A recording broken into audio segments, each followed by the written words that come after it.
Hello student, today myself Alka Dhingra is going to explain you chapter Hereditary and Evolution. What is hereditary? आपको मालूम है जब transverse होते हैं characters और ट्रेड्स पेरेंट्स से उनके ऑफस्प्रिंग में, उनको हम क्या बोलते हैं? हेरिडिटरी। यानी कि जो चीज़ पेरेंट्स से ऑफस्प्रिंग यानी कि बच्चों के अंदर जाते हैं उस वाली प्रोसेस को हम क्या बोलते हैं? हेरिडिटरी बोलते हैं। यानी कि transmission of characters from the parents to their offspring is called hereditary. आपको मालूम है जो दो पेरेंट्स होते हैं जैसे मेल और फीमेल होते हैं वो इन्वॉल्व होते हैं किसके अंदर? सेक्सुअल रिप्रोडक्शन के अंदर। तो जो सेक्सुअली रिप्रोडक्शन ऑर्गेनिज्म होता है वो क्या प्रोड्यूस करते हैं? आपको पहले भी बता चुके हैं, सेक्स सेल्स और गैमीट्स। जब आपको मालूम ही है कि जब मेल स्पर्म फ्यूज होता है किससे? फीमेल गैमीट से, तो वो क्या बनाते हैं? जाइगोट, जो किसके अंदर डेवलप हो जाते हैं? यंग वंस के अंदर। और ये यंग वंस, ये जो ऑफस्प्रिंग्स होते हैं क्या शो करते हैं? जो सम सिमिलैरिटीज़ शो करते हैं किसके साथ बेटा? पेरेंट्स के साथ। एक्चुअली में जो हेरिडिटरी इन्फॉर्मेशन होती है वो किसके अंदर प्रेजेंट होती है? सेक्स सेल्स और गैमीट्स के अंदर। तो जो ये रिलेशन है ये कंटिन्यू करता है to exist between successive generation to generation ये कैरेक्टर्स रहें, इसी को हम क्या बोलते हैं? हेरिडिटरी। सेकेंड टॉपिक आता है वेरिएशन। वेरिएशन क्या होता है? आपको मालूम है जो ऑफस्प्रिंग्स होते हैं वो पेरेंट्स से बहुत रिजेंबल करते हैं क्लोजली, लेकिन जो उनका रिजेंबल होता है वो हर तरीके से पूरा नहीं होता है, क्योंकि जो ऑफस्प्रिंग होते हैं वो एक्चुअली में ट्रू कॉपी नहीं होते हैं पेरेंट्स का। यानी कि दो इंडिविजुअल आर एग्जैक्टली अलाइक नहीं होते हैं, और जो मेंबर्स होते हैं यानी वन स्पीशीज़ वो किससे डिफ़र होता है? Another in some characters. और इन्हीं डिफरेंसेस को हम क्या बोलते हैं बेटा? वेरिएशन। यानी कि वेरिएशन क्या है? The differences in the characters among the individual of the same species, उसको हम क्या बोलते हैं? वेरिएशन। जैसे आप देखते ही हो, एग्जाम्पल में बताती है ह्यूमन हाइट। ऐसा वेरिएशन है, ऐसा ट्रेट है जो हर किसी के अंदर दिखाई देता है, क्योंकि आपको मालूम है कुछ लोग क्या होते हैं? लंबे होते हैं, कुछ छोटे होते हैं, कुछ मीडियम हाइट होते हैं, कुछ शॉर्ट हाइट होते हैं, और कुछ तो बहुत ही ज़्यादा छोटे होते हैं। तो कुछ अमाउंट ऑफ वेरिएशन प्रोड्यूस्ड होता है कब? ड्यूरिंग एसेक्सुअल रिप्रोडक्शन, और वो बहुत थोड़ा होता है। लेकिन जो नंबर ऑफ वेरिएशन प्रोड्यूस होते हैं वो कब होते हैं? ड्यूरिंग सेक्सुअल रिप्रोडक्शन, और वो बहुत ज़्यादा होते हैं। टॉपिक जो आता है वो आता है एक्यूमुलेशन ऑफ वेरिएशन। अब ये क्या होता है? जब कोई सिग्निफिकेंस होता है वेरिएशन का वो शोज़ होता है अब only if it continues to be inherited by the offspring for several generations। यानी कि कैसे? सपोज़ करो कि कोई बैक्टीरिया है वो प्रोड्यूस कर रहा है दो bacteria by asexual reproduction. Again suppose करो कि उनमें एक offspring bacteria has a variation due to which it can tolerate a little high temperature then the other one. तो ये जो वेरिएशन है लिटिल मोर रेसिस्टेंस का, ये कहाँ तक जाएगा? एक्लुमुलेट होता जाएगा ऑफस्प्रिंग के अंदर, बहुत सारी जनरेशन ऑफ बैक्टीरिया के अंदर। समझ में आ गया? और ये जो एडवांटेजेस होते हैं वेरिएशन का टू अ स्पीशीज़ का, ये होता है कि ये इंक्रीज़ करता है चांस का कि ये सर्वाइव करे इन अ चेंजिंग एनवायरनमेंट। क्लियर बेटा? यानी कि जो सम वेरिएशंस होती हैं वो यूज़फुल वेरिएशन होती हैं और हमें हेल्प करती है ऑर्गेनिज्म को to adjust to the changes in the environment, और सम वेरिएशन ऐसी होती हैं जो हेल्प नहीं करती हैं ऑर्गेनिज्म को एडजस्ट करने के लिए चेंजेस को इन द एनवायरनमेंट, और वो क्या हो जाते हैं? डाई हो जाते हैं और एक्सटिंक्ट हो जाते हैं। और जब ये ऑर्गेनिज्म रिप्रोड्यूस करता है जब, तो जो ऑफस्प्रिंग होते हैं ये क्या करते हैं? माइनर वेरिएशन शो करते हैं due to the inquiries in DNA copy. और ये ज़्यादा किस में होता है? सेक्सुअल रिप्रोडक्शन में, और कम किस में होता है? Asexual reproduction. इससे पहले कि हम मेंडल एक्सपेरिमेंट्स को एक्सप्लेन करें कि कैसे ट्रांसमिशन ऑफ होता है कैरेक्टरिस्टिक्स का फ्रॉम पेरेंट्स टू ऑफस्प्रिंग, उससे पहले हमें कुछ टर्म्स को क्लियर करना पड़ेगा। जैसे क्रोमोसोम्स क्या होता है, gene, dominant gene, recessive gene, genotype, phenotype, F1 generation and F2 generation. सबसे पहले हम बता रहे हैं क्रोमोसोम। आप सबको ही पता है जैसे क्रोमोसोम क्या होता है, थ्रेड लाइक स्ट्रक्चर होता है जो कहाँ प्रेजेंट होता है, in the nucleus of cells, जो किससे बना हुआ होता है, DNA, जो कैरी करते हैं जीन्स को। और जीन्स क्या है, unit of DNA on a chromosomes, जो गवर्न करते हैं सिंथेसिस ऑफ वन प्रोटीन, जो कंट्रोल करता है specific characteristics of an organism. यानी कि देखा जाए तो जीन्स क्या हैं, एक्चुअली यूनिट्स ऑफ हेरिडिटरी हैं जो ट्रांसफ़र करते हैं कैरेक्टरिस्टिक्स को from parents to their offspring during reproduction. Genes जो होते हैं हमेशा किस में वर्क करते हैं बेटा, पेयर्स के अंदर वर्क करते हैं, और जो क्या कंट्रोल करते हैं, ये सेम कैरेक्टरिस्टिक्स को कंट्रोल करते हैं। जैसे क्या है, जीन्स जो होते हैं वो होते हैं control the same characteristics of N organisms, और ये 2 टाइप्स के होते हैं, डोमिनेंट जीन्स और रेसेसिव जीन्स। जो जीन्स ये डिसाइड करता है अपीयरेंस ऑफ ऑर्गेनिज्म, इवन कब, जब प्रेजेंस हो किसी ऑल्टरनेटिव जीन्स का भी, उसको तो हम क्या कहते हैं, डोमिनेंट जीन्स। यानी कि dominant genes means it dominates the recessive genes for the same characteristics. और जो जीन्स सिर्फ डिसाइड करता है अपीयरेंस ऑफ ऑर्गेनिज्म, लेकिन कब, जब कोई दूसरा आइडेंटिकल जीन भी प्रेजेंट होगा वहाँ पर, उसको हम बोलते हैं रेसेसिव जीन्स। यानी कि जो डोमिनेट, जैसे हम एग्जाम्पल ले लें टॉल और शॉर्ट का, तो जो लेटर टी है वो किसको डोमिनेट कर रहा है, वो डोमिनेट जीन है, और जो स्मॉल टी होगा वो क्या डोमिनेट करेगा, शॉर्टनेस। तो ये जैसे अगर ये करते हैं, जो डोमिनेट जीन्स है टी, वो हमेशा किसको डोमिनेट कर रहा है, रेसेसिव जीन्स को। लेकिन अगर रेसेसिव जीन्स हमें दिखाई देगा तो वो कब दिखाई देगा, in the presence of dominate jeans.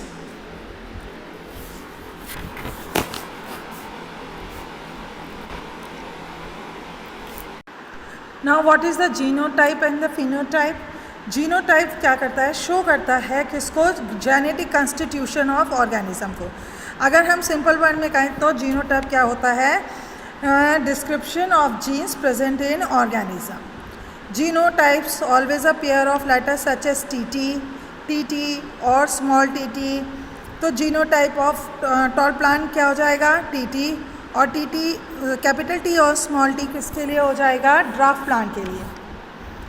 लेकिन जो कैरेक्टरिस्टिक और ट्रेट जो विजिबल होते हैं ऑर्गेनिज्म के अंदर, वो उसका क्या कहलाता है, फिनोटाइप। जैसे एग्जांपल टॉल और ड्राफ्ट। टॉल और ड्राफ्ट क्या हैं, वो कैरेक्टरिस्टिक्स हैं जो हमें क्या हैं, दिखाई दे रहे हैं किसके अंदर, किसी भी ऑर्गेनिज्म या प्लांट के अंदर। तो उसको हम क्या बोलते हैं, फिनोटाइप्स ऑफ प्लांट्स और ऑर्गेनिज्म। क्योंकि ये और जो कैरेक्टरिस्टिक्स हैं या ट्रेट्स हैं, ये हमें दिखाई दे रहे हैं।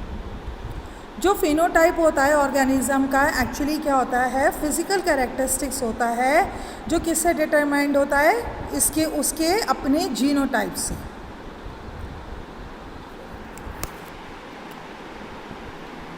अब हम ये पढ़ेंगे what is the first filial generation और what is the second filial generation.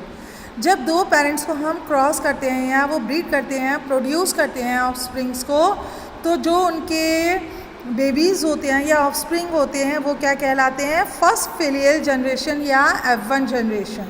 यानी कि जो F है वो हम किसके लिए रिप्रेजेंट कर रहे हैं, फिलियल के लिए, और जो 1 लिख रहे हैं वो क्या शो करता है, पॉर्गेनी ऑफ क्रॉस के लिए।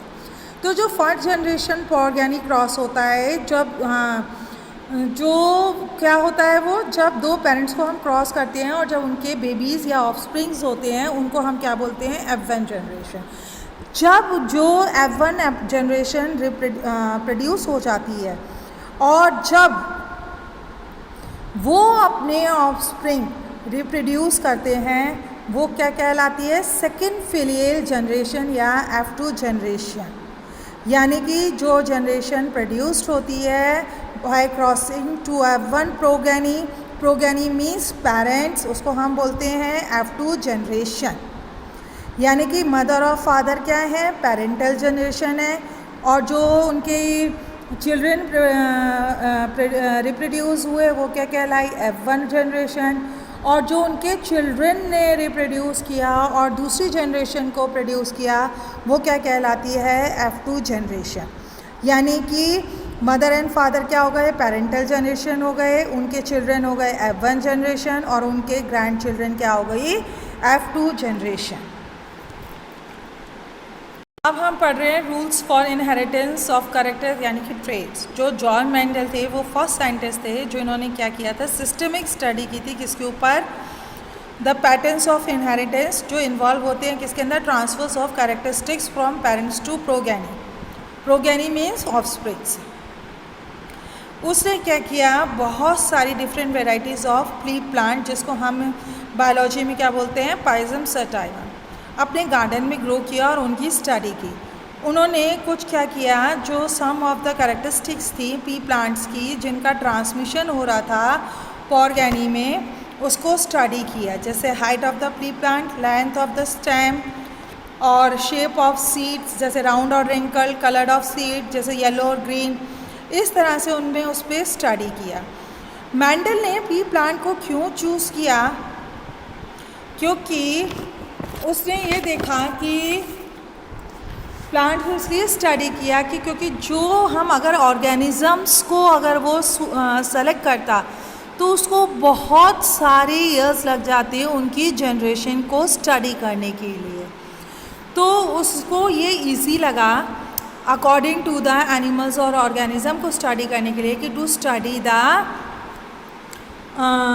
पी प्लांट्स, क्योंकि क्या होता था, पी प्लांट्स शॉर्ट टाइम में ग्रो हो जाता था, उसकी जनरेशन शॉर्ट टाइम में रिप्रोड्यूस हो रही थी, इसलिए उसने उसको सेलेक्ट किया। जो न्यू प्लांट्स रिज़ल्ट हो रहे थे जैसे ब्रीडिंग से, तो उसमें डिफरेंट प्लांट्स और प्लांट्स रिप्रोड्यूस हुए जिसको उसने क्या बोला, हाइब्रिड। उसने क्या किया, 2 पी प्लांट्स को ब्रीड करवाया जिसके अंदर क्या थे, कैरेक्टरिस्टिक्स थे। एक कैरेक्टरिस्टिक्स था जो किसको ऑब्टेन किया उसने, न्यू प्लांट को, और उस प्रोसेस को ने क्या नाम दिया, मोनोहाइब्रिड क्रॉस। यानी कि उसमें उसने किसको किया, उसने किस ट्रेट को लिया, टॉलनेस ऑफ ड्राफ्टनेस को उसने इसके अंदर लिया। यानी कि जो इनहेरिटेंस है वो क्या है, इनहेरिटेंस मीन्स हेरिडिटरी ही होता है। तो इनहेरिटेंस क्या है, ट्रांसमिशन है of genetically controlled characteristics or traits from one generation to the next, है ना।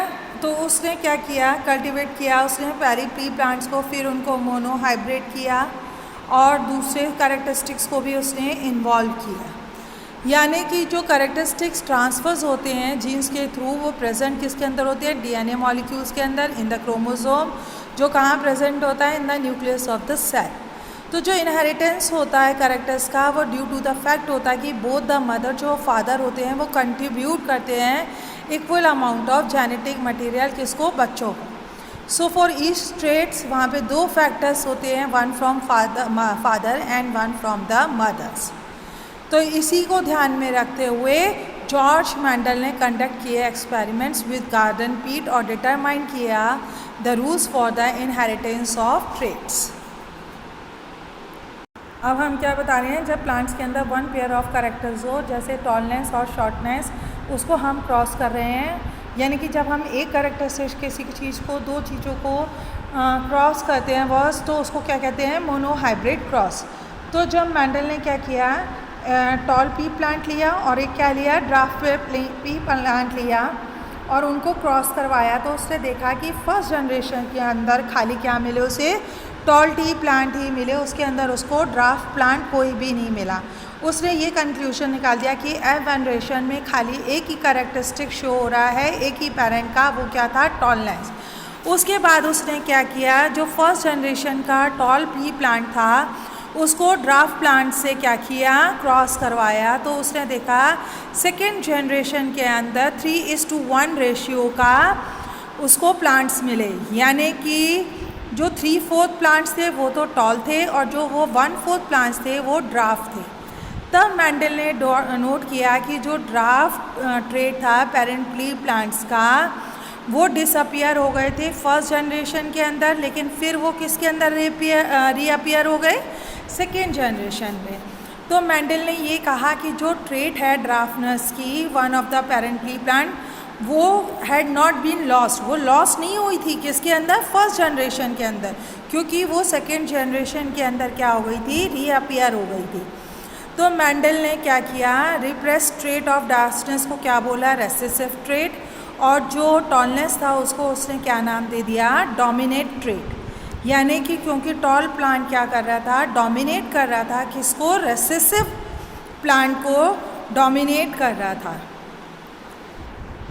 और उसने ये भी नोटिस किया कि जब हाइब्रिड टॉल ट्रीज जो प्रेजेंट हुए थे F1 जनरेशन में वो वेयर आइदर टॉल थे और ड्राफ्ट थे, पर नो विद इमीडिएट हाइट, उनकी मीडियम हाइट नहीं थी between the tall of dwarf plant. इस तरह से उसने कहा, शो किया कि जो ट्रेट्स थे like tallness dwarfness are inherited क्या होते थे, इंडिपेंडेंटली।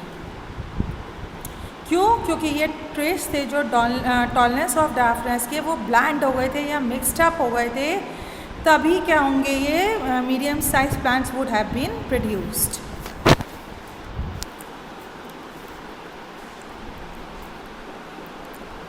था मोनोहाइब्रिड इनस्कस का क्या एक्सप्लेनेशन दिया, मैंडल ने ये कहा कि जो ईस्ट ट्रेट है वो डिटरमाइंड होती है बाय पेयर ऑफ फैक्टर्स, यानी कि जो pure bred tall T play plants उसके 2 फैक्टर्स थे, TT for the trait of tallness and the dwarf plant plane has 2 factors, TT small T for the trait of dwarfness. जो factors थे inheritance tallness TT capital T separate हो गए into 2 gametes TT, और जो factors थे inheritance of dwarfness small T separate हो गए 2 other gametes TT to progeny, जो आपको डायग्राम में दिखाया जा रहा है। तो जो गैमेट्स थे टॉल प्ली प्लांट से, जब हमें उन्हें क्रॉस किया with the gametes of dwarf pea plant से by the process of fertilisation, तो उन्होंने क्या फॉर्म किया, जाइगोट, और उन्होंने क्या रिप्रोड्यूस किया, वेरियस स्पोरगेनी, उन्होंने F1 जनरेशन को प्रोड्यूस किया, जिसके अंदर अभी मैंने पहले भी बताया था क्या थे, टॉल प्लांट थे। यानी कि जो F1 जनरेशन था वो क्या पोजेस कर रहा था, 1 factor of inheritance from each parent plant which were carried in gametes. In that जो F1 जनरेशन में थे जो ऑर्गेनिक प्लांट से, उनके अंदर फैक्टर्स थे T in which T is the factor for tallness which is dominate trait, और जो all plants in the have factors T so all of them are tall. अब जब उन्होंने 2 हाइब्रिड टॉल प्ली प्लांट जो T, एक capital T था एक small T था, जो प्रोड्यूस हुए थे फर्स्ट जनरेशन के अंदर, उनको क्रॉस ब्रेड किया था किसके साथ, विद ईच अदर। तो अब उन्होंने क्या प्रोड्यूस किया, सेकेंड जनरेशन प्ली प्लांट, उसके अंदर क्या हुआ था, सेपरेशन ऑफ जो इनहेरिटेंस था उसके अंदर टॉल प्लांट्स भी प्रोड्यूस्ड हुए और ड्राफ्ट प्लांट्स भी प्रोड्यूस्ड हुए, किस रेशियो में, इनटू 3:1। अब क्या था, जब हमने मैंडल ने क्या किया, प्लांट्स को लिया जिसके अंदर क्या थे, 2 पेयर्स ऑफ कैरेक्टरिस्टिक्स थे, यानी कि शेप और कलर था किसका, सीड्स का, उनको क्रॉस करवाया और उसने उसको क्या दिया नाम, डायहाइब्रिड क्रॉस। डायहाइब्रिड जो क्रॉस था इनहेरिटेंस था उसके अंदर इन्वॉल्व किया उसने 2 पेयर्स ऑफ कंट्रास्टिंग कैरेक्टर्स थे। 2 pairs of characters chosen by Mendel क्या थी, शेप थी और कलर ऑफ सीड थे, यानी कि राउंड येलो सीड्स थी और रिंकल ग्रीन सीड्स थी। क्या थी, जब उन्होंने इन दोनों को क्रॉस कराया तो उन्होंने देखा कि जो फर्स्ट जनरेशन के अंदर जो मिली थी, उस जनरेशन के अंदर जो सीड प्रोड्यूस हुई उसके अंदर रिंकल ग्रीन सीड नहीं हुई थी, सिर्फ कौन सी हुई थी, round shape and yellow colour of the seeds थे, और वही किसको डोमिनेट कर रहे थे, रिंकल शेप्ड और green colour of the seed को। यानी कि जब F1 जनरेशन पी प्लांट्स के अंदर खाली क्या थे, राउंड येलो सीड्स थे, उनको जब क्रॉस ब्रेड कराया बाय सेल्फ पॉलिनेशन तो 4 टाइप्स ऑफ सीड और different combination of shape and colour में ऑब्टेन्ड हुए, किस में, सेकेंड जनरेशन और F2 जनरेशन में। वो क्या थे, round yellow, round green, wrinkled yellow and wrinkled green seeds, है ना। उन्होंने कितने टोटल कलेक्ट किए, total of 556 seeds into F2 generation, और वो किस रेशियो में मिले थे, 9:3:3:1।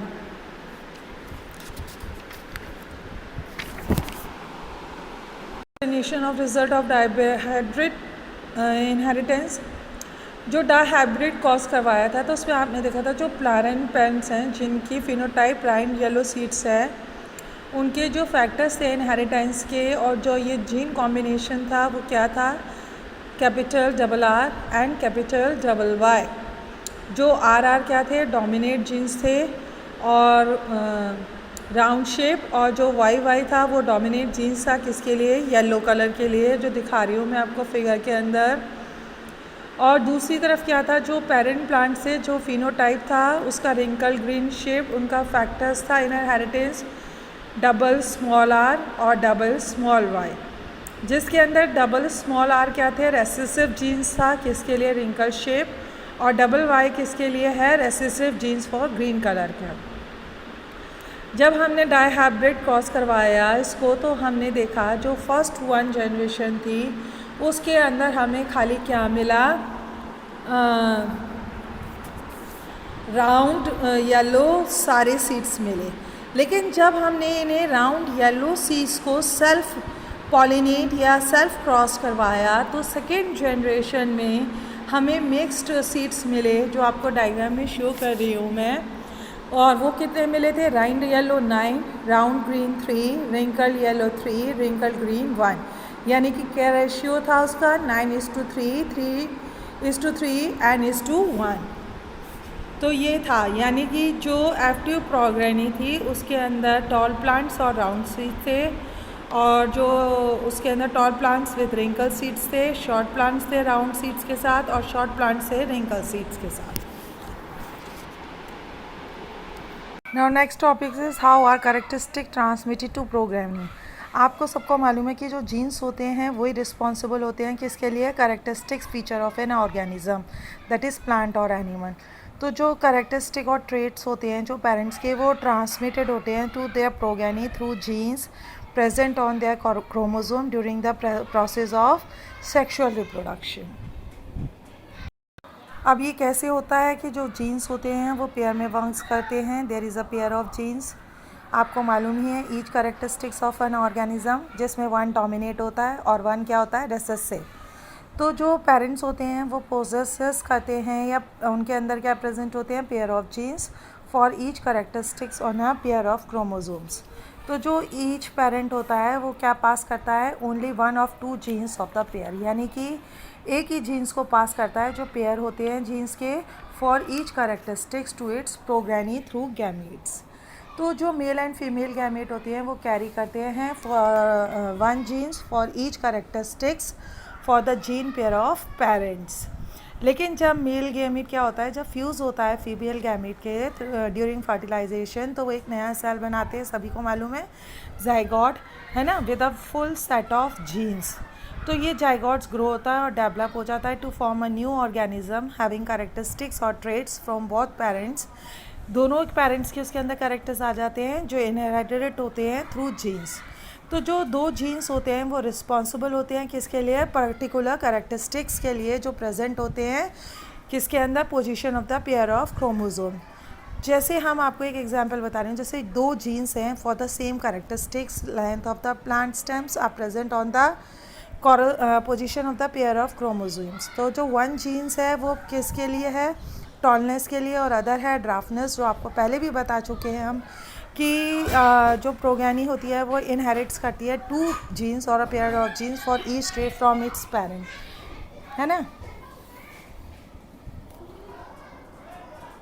कि जो ब्लड होते हैं वो भी इनहेरिटेड हेल्प करते हैं, कैसे, जैसे पर्सन है उसके अंदर 4 ब्लड ग्रुप्स होते हैं, मतलब पर्सन के 4 ब्लड ग्रुप में से एक में उनका होता है, जैसे ए हो या बी हो, ए बी हो या ओ हो।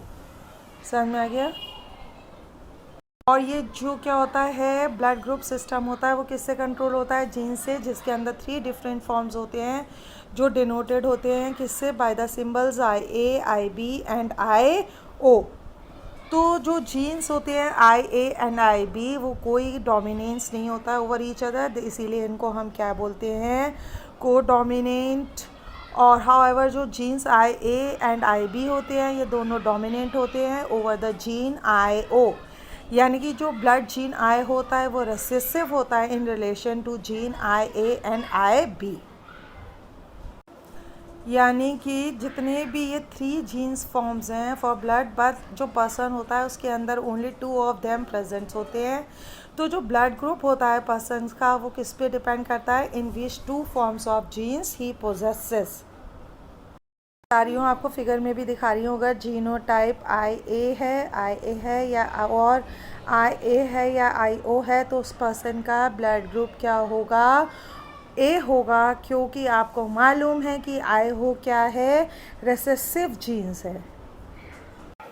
अगर जीनोटाइप IB है तो ब्लड ग्रुप पर्सन का क्या होगा? B। अगर जीनोटाइप क्या है? IB IO है तब भी ब्लड ग्रुप क्या होगा उसका? B, बिकॉज आपको मालूम है IO क्या है? रेसेसिव जीन्स है। अगर जीनोटाइप IA IB है तो blood group of the person क्या होगा? AB। अगर जीनोटाइप IO है तो blood group of the person is क्या होगा? O।